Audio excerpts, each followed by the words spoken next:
अब हम देखेंगे definition of the depository receipt. Depository receipt को समझना बहुत जरूरी है। इसके लिए हम एक एग्जांपल लेंगे। सपोज इंडियन कंपनी है, ये इंडियन कंपनी अपने शेयर्स आउटसाइड इंडिया इशू करना चाहती है।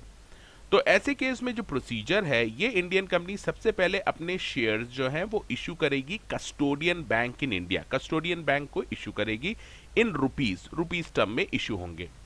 ये custodian bank through depository bank outside India यही सिक्योरिटीज को डिपॉजिटरी रिसीट की फॉर्म में आउटसाइड इंडिया इशू करेगी।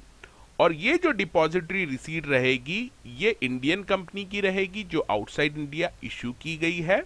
और ये जो डिनोमिनेटेड रहेगी, ये अदर देन रुपीज में डिनोमिनेटेड रहेगी। जो भी जिस भी देश में ये इशू हुई है, उस देश की करेंसी में ये डिनोमिनेटेड रहती है।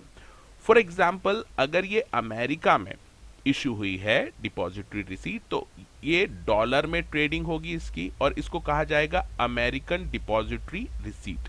इसी तरह से अमेरिका के अलावा किसी और दूसरे देश में ये सिक्योरिटीज इशू हुई है, डिपॉजिटरी रिसीट्स इशू हुई है, तो ऐसी डिपॉजिटरी रिसीट को जो अमेरिका के अलावा किसी दूसरे देश में इशू हुई है, उसे हम कहते हैं ग्लोबल डिपॉजिटरी रिसीट। तो अब आपको ये कंसेप्ट समझ में आ गया होगा कि इंडियन कंपनी अपने शेयर्स बाहर इशू कर सकती है outside India through depository receipt.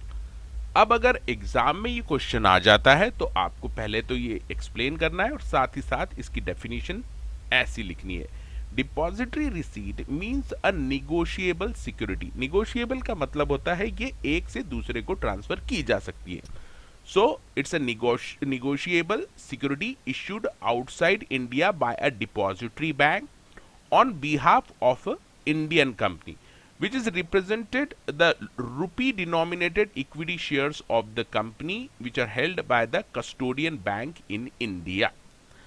अब अगर ये डिपॉजिट रिसीट जैसा मैंने बताया अमेरिका में इशू हुई है, तो इसको एडीआर बोला जाता है, अमेरिकन डिपॉजिटरी रिसीट।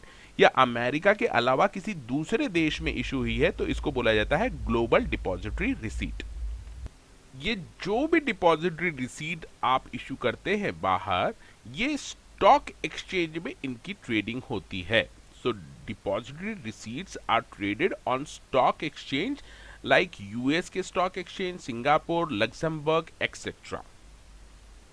और साथ ही ये भी आपको ध्यान रखना है, ये जो डिपॉजिट रिसीट जो ट्रेडिंग होती है इनकी बाहर, ये फॉरेन करेंसी में इनकी ट्रेडिंग होती है।